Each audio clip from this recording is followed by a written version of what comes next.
നിങ്ങളുടെ മുമ്പിൽ ക്യാമറ ഉണ്ടെന്ന് അറിഞ്ഞാൽ നിങ്ങൾ വിളിക്കുന്ന ആളാണ്. ക്യാമറ ഉണ്ടെന്നുള്ള ബോധം വന്നപ്പോഴാണ് നിങ്ങൾ ആ പൂ കൂട്ടി വിളിക്കാൻ തുടങ്ങി നിർത്തിയത്. വിളിച്ചില്ല, റെക്കോർഡില്ലേ അതിനകത്ത്? റെക്കോർഡ് ഇതിനകത്ത് റെക്കോർഡ്. ഇത് കേട്ടോണ്ടിരിക്കുന്നത് ഞാനാണ്. എനിക്കറിയാം ഇത് എവിടെ കൊള്ളും എവിടെ കൊള്ളാതിരിക്കുന്നുള്ളത്.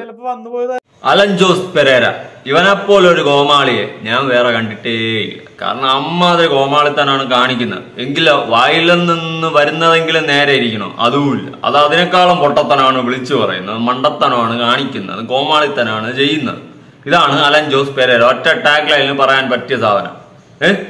താനെന്തോ എന്നുള്ള ഭാഗവും ഞാനെന്ന ഭാഗവും വെച്ച് ഞാൻ വേറെ ലെവലാണ്, ബാക്കിയെല്ലാവരും ഇതാണ് എന്നുള്ള രീതിയിൽ സംസാരിക്കുന്ന ഒരുത്തനാണ് ഈ പറയുന്ന അലൻ ജോസ് പെരേര.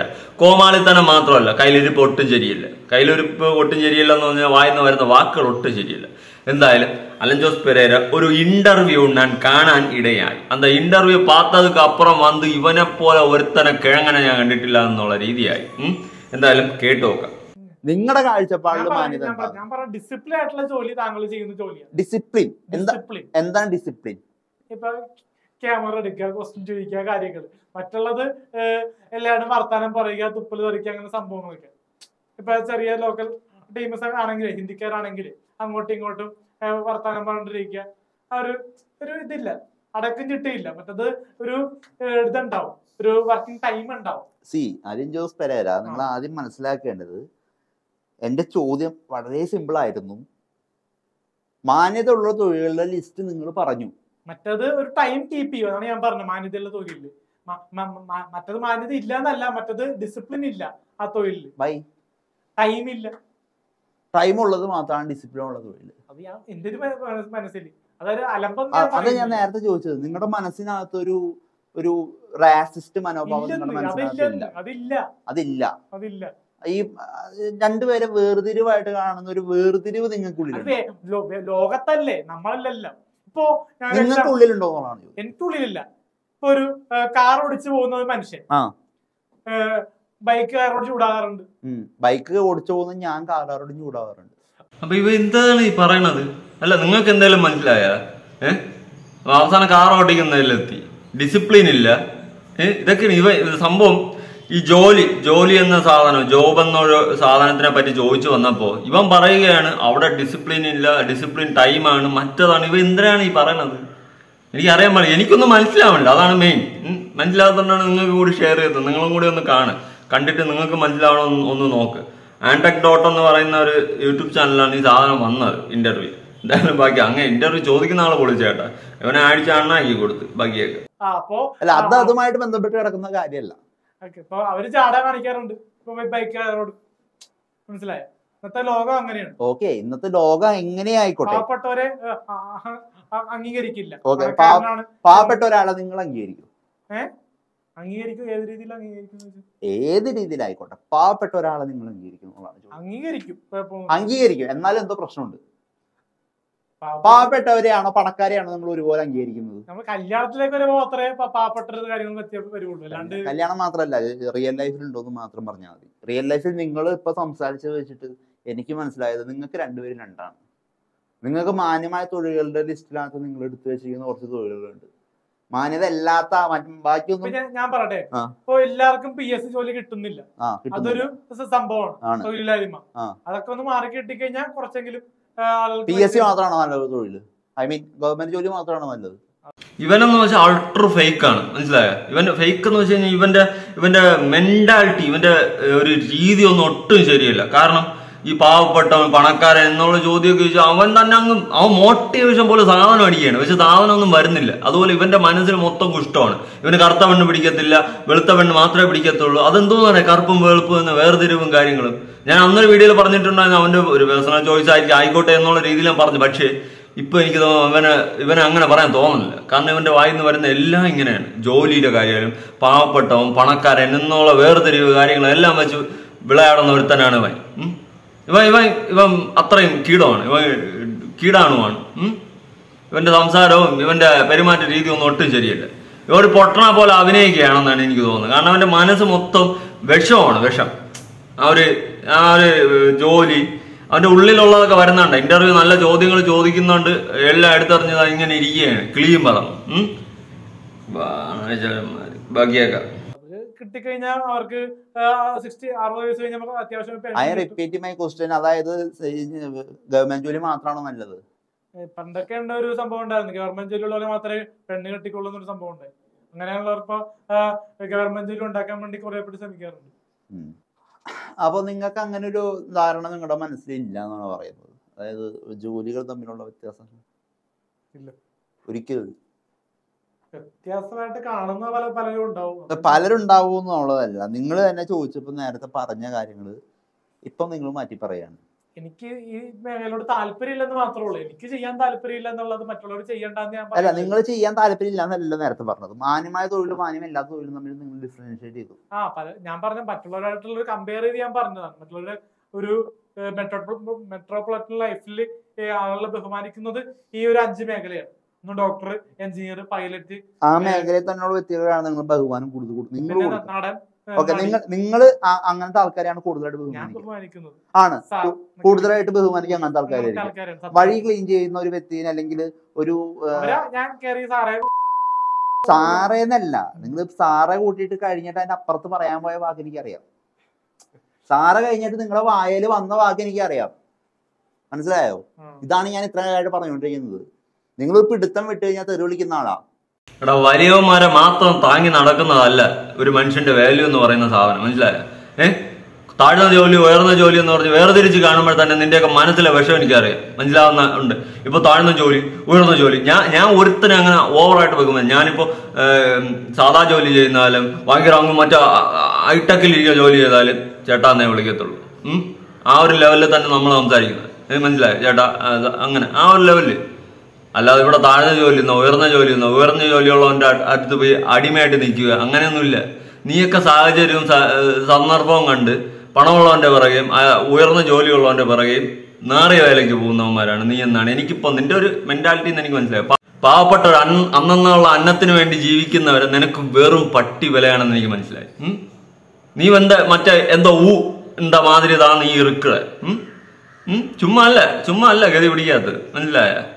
കോമാളിത്തനം കാണിച്ച് ഇവിടെ കിടന്ന് കാണിക്കുന്നത്. നിന്റെയൊക്കെ മനസ്സ് എന്ത് വിഷോടാ. പാവപ്പെട്ടവരെ നിനക്കൊന്നും പിടിക്കൂലല്ലേ? പാവപ്പെട്ടവൻ പണക്കാരൻ വേർതിരിച്ച് കണ്ട്, നീ വേർതിരിച്ച് കണ്ടോ ഇല്ലെന്ന് പറയുന്നില്ല, പക്ഷേ പാവപ്പെട്ടവനെ നീ ചവിട്ടിത്താഴ്ത്തി സംസാരിക്കില്ലേ, മനസ്സിലായ? സൊസൈറ്റിയിൽ പണമുള്ളവന് വില കൂടുതലാണ്, ഇല്ലെന്ന് ഞാൻ പറയുന്നില്ല. പണമില്ലാത്ത പാവപ്പെട്ടവർക്ക് ആ വില ഉള്ളു, പക്ഷെ നമ്മൾ ആ വിലയിൽ കാണരുത്, മനസ്സിലായ? അവരെ നമ്മൾ കൂടെ ചേർത്ത് നിർത്തണം, അതാണ് അന്തസ്സ്. അല്ലാതെ അവരെ മറ്റേ ഇതിനെ പിടിച്ച് അവരെ തെറി നീ പറയല്ലേ, അവരെ മ്യൂട്ട് അടിച്ചില്ലേ തെറി, ആ തെറി വിളിക്കാൻ നിൽക്കരുത്, മനസ്സിലായ? വലിയവന്റെ മൂട് താങ്ങാൻ നീ അങ്ങ് ഒറ്റയ്ക്ക് പോയാൽ മതി. എന്തേടേ നീയൊക്കെ പാവപ്പെട്ടവൻ എനിക്കൊക്കെ പട്ടി വില. കഷ്ടം. നീയൊക്കെ എങ്ങനെയാ ഫേമസ് ആയത്? അതാണ് എനിക്ക് ആലോചിക്കാനുള്ളത്. ഇഷ്ടം. നിങ്ങളുടെ മുമ്പിൽ ക്യാമറ ഉണ്ടെന്ന് അറിഞ്ഞാൽ നിങ്ങൾ വിളിക്കുന്ന ആളാണ്. ക്യാമറ ഉണ്ടെന്നുള്ള ബോധം വന്നപ്പോഴാണ് നിങ്ങൾ ആ പൂ കൂട്ടി വിളിക്കാൻ തുടങ്ങിയത്, നിർത്തിയത്. വിളിച്ചില്ല, റെക്കോർഡില്ലേ? റെക്കോർഡ് ഇതിനകത്ത് റെക്കോർഡ്. ഇത് കേട്ടോണ്ടിരിക്കുന്നത് ഞാനാണ്. എനിക്കറിയാം ഇത് എവിടെ കൊള്ളും എവിടെ കൊള്ളാതിരിക്കുന്നുള്ളത്. അതാ പറഞ്ഞത്. അത്രയേ ഉള്ളൂ. നിങ്ങൾക്ക് സാധാരണക്കാരെ പുച്ഛമാണ്. നിങ്ങൾക്ക് സാധാരണക്കാരെ പുച്ഛമാണ്. സാധാരണക്കാരെ നിങ്ങൾ ആ കണ്ണിലെ കാണും. അത്രേ ഉള്ളൂ. ശരി, ഓക്കെ. അതെന്റെ വിഷയമല്ല. സാധാരണക്കാരെ നിങ്ങൾ ചിലപ്പോ തെറിക്കും. സാധാരണക്കാരെ നിങ്ങൾ ചിലപ്പോ തെറിക്കും. അത്രേ ഉള്ളൂ. തെറിക്കുന്ന് സാധാരണക്കാരെ നിങ്ങൾ തെറി വിളിക്കും. നിങ്ങൾ തന്നെയാണ് ഇപ്പൊ പറഞ്ഞത്. സാധാരണക്കാരെ സാധാരണക്കാരെ നിങ്ങൾ ആ കണ്ണിലെ കാണുള്ളൂ. നിങ്ങളാണ് ഇപ്പൊ പറഞ്ഞത്. അതുകൊണ്ടാണ് പൂട്ടി നിങ്ങൾ തെറി വിളിക്കാൻ പോയത്. എടോ, അലിൻ ജോസ് പെരേര എന്ന് പറയുന്ന വ്യക്തി ഇത്രയേ ഉള്ളൂ. നിങ്ങൾ ഈ തിയേറ്ററിൽ കാണുന്ന കോമാളി, അതിലുപരി നിങ്ങളൊരു മനുഷ്യസ്നേഹിയല്ല. നിങ്ങൾക്ക് മനുഷ്യന്മാരെ ആയിക്കോട്ടെ, ആയിക്കോട്ടെ, കുറച്ചു നേരത്തെ യെസ് അറിയാം. പക്ഷെ ടു ബി ഫ്രാങ്ക്, നിങ്ങൾ ഇപ്പൊ കുറച്ചേരത്ത് പറഞ്ഞത് അതും റെക്കോർഡാണ്. ഇതിനകത്ത് സാധാരണക്കാരെ ചിലപ്പോ എനിക്ക് ആ കണ്ണിലെ കാണാൻ പറ്റുള്ളൂ. ഇപ്പൊ നിങ്ങൾ പറഞ്ഞു. നിങ്ങളുടെ ഉള്ളിൽ കിടക്കുന്ന ഈ റാസിസമാണ്. ഇതാണ് ബഹുമാനം കൊടുക്കുന്നവർക്ക് ബഹുമാനം കൊടുക്കുന്നുണ്ട്. തിയേറ്ററിൽ കിടന്ന് കാണിക്കുന്ന വെറും കോമാളി മാത്രമാണ് ഈ പറയുന്ന അലൻ ജോസ് പെരേര, മനസ്സിലായ? അതിനപ്പുറം നീ ഒന്നുമില്ല. മനുഷ്യത്വമില്ല, മനുഷ്യനെ കൊല്ല, ബന്ധങ്ങളുടെ വില അറിയില്ല, അങ്ങനത്തെ ഒരുത്തൻ മാത്രമാണ് നീ. അതിന്റെ ഈ സംസാരത്തിൽ നിന്ന് ഫുള്ള് മനസ്സിലാക്കാൻ സാധിക്കുന്ന ഒരു കാര്യമാണ്. അതിന്റെ അപ്പുറം നീ ഒന്നുമല്ല. മനസ്സിലായി? അതിന്റെ അപ്പുറം നീ ഒന്നുമല്ല. എടാ, ഈ ലോകത്ത് ജീവിക്കുമ്പോൾ ചാവുമാമ ഒന്നും കൂട്ടിക്കെട്ടിക്കൊണ്ടൊന്നും പോകണില്ല. അവിടെ നമ്മൾ ചെയ്യേണ്ടത്, നമുക്ക് പണം ഉണ്ടെങ്കിൽ നമ്മൾ അതിന്റെ അധികാരം പാവപ്പെട്ടവന്റെ നെഞ്ചത്ത്, അല്ലെ നമ്മൾ കുറച്ച് 10 ആളറിയുന്നുണ്ടെങ്കിൽ നമ്മൾ അത് പാവപ്പെട്ടവനെ ഒരുമാതിരി വിലയില്ലാതെ കാണുന്നില്ലേ. കുറച്ച് പൈസ കൊടുത്ത് കിട്ടിയ അവനും സെറ്റപ്പ് ആവും. മനസ്സിലായ? എടാ, നമ്മൾ പാവപ്പെട്ടവനും ബഹുമാനിക്കാനും താഴ്മയോടെ സംസാരിക്കാനും അവരോട് സ്നേഹത്തോടെ പെരുമാറാനും പഠിക്കണം. എന്നിട്ട് നീയൊക്കെ വന്നിരുന്ന് ഏത് സിനിമയിൽ അഭിനയിക്കാനോ വലിയ വർത്താനം പറയാനോ വന്നിരിക്കും. മനസ്സിലായ? ആദ്യം സ്വന്തം ജീവിതത്തിൽ പ്രവർത്തിച്ച് കാണിക്കും. പാവപ്പെട്ടവർക്ക് ഒരു വാല്യൂ കൊടുക്ക്. അല്ലാതെ വന്നിരുന്നിട്ട് ചാലഞ്ചോ പേരേര ഒരു തരത്തിലും തന്നെ പറയാതിരിക്കാൻ വയ്യല്ലോടെ. ഇങ്ങനെയൊന്നല്ല ഞാൻ പറയാൻ ഉദ്ദേശിക്കുന്നത്. ബാക്കി സാധാരണക്കാർക്ക് ബഹുമാനം കൊടുക്കേണ്ടാത്ത ആൾക്കാരാണ്. സാധാരണക്കാര് ബഹുമാനം കൊടുക്കേണ്ടാത്ത ആൾക്കാരാണ്. സാധാരണക്കാര് ബഹുമാനം കൊടുക്കേണ്ടാത്ത ആൾക്കാരാണോ? അല്ല, നിങ്ങൾ യെസ് ഓർ നോ ക്വസ്റ്റ്യൻസ് ഉത്തരം മാത്രം പറഞ്ഞാൽ മതി. നിങ്ങളുടെ അടുത്ത് ഞാൻ വ്യക്തമായിട്ട് ഡോക്ടർക്ക് ബഹുമാനം കൊടുക്കണോ? ഉത്തരം പറ. വേണം. ആ പറച്ചിലെന്താ അവിടെ പറയാത്തത്? അവിടെ ചോദിക്കും മാത്രം നിങ്ങൾ എന്താ പറയുന്നത്? ഈ സാധാരണക്കാർ കൊടുക്കണമെന്ന് നോക്കുമ്പോൾ നിങ്ങൾ കാരണമാണ് പറയുന്നത്. നിങ്ങൾ അതിന് നോന്നും യെസ് എന്ന് പറയുന്നില്ല. നിങ്ങൾ അതിന് കാരണമാണ് പറയുന്നത്. ഡോക്ടർക്ക് ബഹുമാനം കൊടുക്കണമെന്ന് നോക്കുമ്പോൾ ഒറ്റ വാക്കി വരട്ടെ.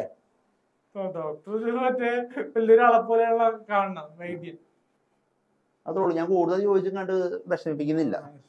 എടാ, ഡോക്ടർ എഞ്ചിനീയർ അവർക്കൊക്കെ വില കൊടുക്കണം, ഇല്ലെന്ന് പറയുന്നില്ല. നീ ഇനിയിപ്പോ അവരെ കാല് കഴുകി കുടിക്കുക എന്തോ ചെയ്യും. പക്ഷെ എടാ, പാവപ്പെട്ടവനെ നീ ഇങ്ങനെ വില കുറച്ച് കാണുകയെ അവരെ ഒരുമാതിരി മോശമായിട്ട് പറയുകയല്ല ചെയ്യേണ്ടത്. അത് നീ കാണിക്കുന്ന വെറും തൊട്ടിത്തനമാണ്. മനസ്സിലായി? വെറും തൊട്ടിത്തനം. നിന്റെ ഈ മനസ്സിലെ വിഷം എടുത്ത് മാറ്റാം ആദ്യം. ചിലപ്പോൾ നീ നന്നായെന്ന് വരും. അല്ലാതെ നീ ഒരിക്കലും നന്നാവുമെന്ന് എനിക്ക് തോന്നുന്നില്ല. അത്ര അൾട്രാ പ്രോ മാക്സ് വിഷമാണ് നിന്റെ ഉള്ളിൽ കിടക്കുന്നത്. പാവപ്പെട്ടവരെ നിനക്കൊരു പട്ടി വിലയാണ്. പഴയ ജന്മികളെ ഒരു ടൈപ്പ് സ്വഭാവമാണ് നിന്റെ ഉള്ളിലുള്ളതെന്ന് എനിക്കറിയാം. മനസ്സിലായി? എനിക്ക് മനസ്സിലായടാ, മനസ്സിലായി. അത്രയും പ്രോ മാക്സ് ഫേക്ക് ആണ് നീ. ഫേക്ക് എന്ന് വെച്ചാൽ നിന്റെ മനസ്സ് വിഷോടാ. നിന്റെ മനസ്സ് വിഷം നിറഞ്ഞ മനസ്സാണ് നിന്റേത്. പാവപ്പെട്ടവരെ നിനക്ക് പൊഞ്ഞല്ലേ. നിന്റെ വേറൊരു ഇന്റർവ്യൂന്റെ ക്ലിപ്പ് ഞാൻ ഇവിടെ കൊടുക്കാം. അത് കേട്ടേ ചിരിച്ച് അത്തായിരുന്നു. ആറാട്ടണ്ണൻ എന്ന് പറയുമ്പോ തന്നെ പെരേരക്ക് ഭയങ്കര കൂട്ടുള്ള ഒരാളാണ്. ഭയങ്കര ക്ലോസ് ആണ് നിങ്ങള്. ഡാൻസ് പാട്ടൊക്കെ പുള്ളിക്ക് പറ്റാത്ത ഒരു മേഖലയാണ്. അത് ഞാൻ വന്നപ്പോൾ പുള്ളിയുടെ സ്ഥാനം പോകുന്ന പുള്ളിക്ക് ഒരു പേടിയുണ്ട്. എണീറ്റ് പോടാ. ഡാൻസ് പാട്ട് നിന്റെ മറ്റേ 2 തുള്ളക്ക് ഇങ്ങനെ തുള്ളുന്നതാണ് നിന്റെ ഡാൻസ്. ഇതിന് പോയിട്ടാ നിന്റെ ഡാൻസും പാട്ട്. എണീച്ച് പോടാ. ഇവൻ ആര് വിളിക്കണത്? ഇവനെ ഇറക്കി വിട്. ഡാൻസ് പാട്ട് പോലെ ഭയങ്കര ഡാൻസ് അല്ലേ മറ്റേ പ്രോമാക്സ് ഡാൻസ്, അല്ലൂർജിന്റെ ഡാൻസ് അല്ലേ നീ കളിക്കുന്നത്? എണീച്ച് പോടാ. ഇത്രയും വായുടെ വിഷവും മനസ്സിൽ വെച്ചുകൊണ്ട് അവന്റെ ഡാൻസ് പാട്ട്. ആറാട്ടണ്ണൻ അതുകൊണ്ടാണ് നീ കടത്തി കെട്ടിയോല്. അങ്ങേരോ ഗതി. പിന്നെ നിന്നെ അപേക്ഷിച്ച് നോക്കുമ്പോൾ ബെറ്റർ. He so better. മനസ്സിലായോ? എണീച്ച് പോടാ. പോയി കിടന്ന് ഉറങ്ങു നീ. RDX എനിക്ക് ചാൻസ് ഡയറക്ടർ നഹാസ് ഹിദായത്താണ്. അപ്പൊ അത് പടം ഇപ്പൊ 100 കോടി ക്ലബിൽ കയറി. അത് എന്റെ ഒരു പ്രസൻസ് കൂടാതെ പറയുന്നുണ്ട്. ചെറിയൊരു മുഖം കാണിച്ചു. അപ്പൊ അതുകൊണ്ട് കുറെ പേര് കാണാൻ കയറി എന്നൊക്കെ പറയുന്നുണ്ട്. അതൊക്കെ ഒരു പുതുമയാ തോന്നുന്നു. എടാ, നീ ആ പടത്തിലുണ്ടെന്ന് അറിഞ്ഞിരുന്നെങ്കിൽ ഞാൻ പോകൂലായിരുന്നു ആ പടം കാണാൻ. നീ ഉള്ളത് ഞാൻ കണ്ടില്ല. നീ ഉണ്ടെന്ന് അറിഞ്ഞിരുന്നെങ്കിൽ പോകൂലായിരുന്നു. മനസ്സിലായ? അതാണ് സത്യം. RDX അവൻ കാരണം 100 കോടി ക്ലബിൽ കയറി. എണീച്ച് പോടാ. പോയി കിടന്ന് ഉറങ്ങാം ആദ്യം. RDX ഉണ്ടാക്കാൻ വന്നിരിക്കുന്നു എന്റെ 100 കോടി ക്ലബിൽ. മനുഷ്യത്വം പോലും ഇല്ലാത്ത അവനൊക്കെയാണ് RDX. നീ പോയി കിടന്ന് ഉറങ്ങാം ആദ്യം. കലി വരണം. നിങ്ങളുടെ അഭിപ്രായങ്ങൾ കാര്യങ്ങൾ താഴെ കമന്റ്. പുതിയൊരു വീഡിയോ ആയിട്ടാണ്.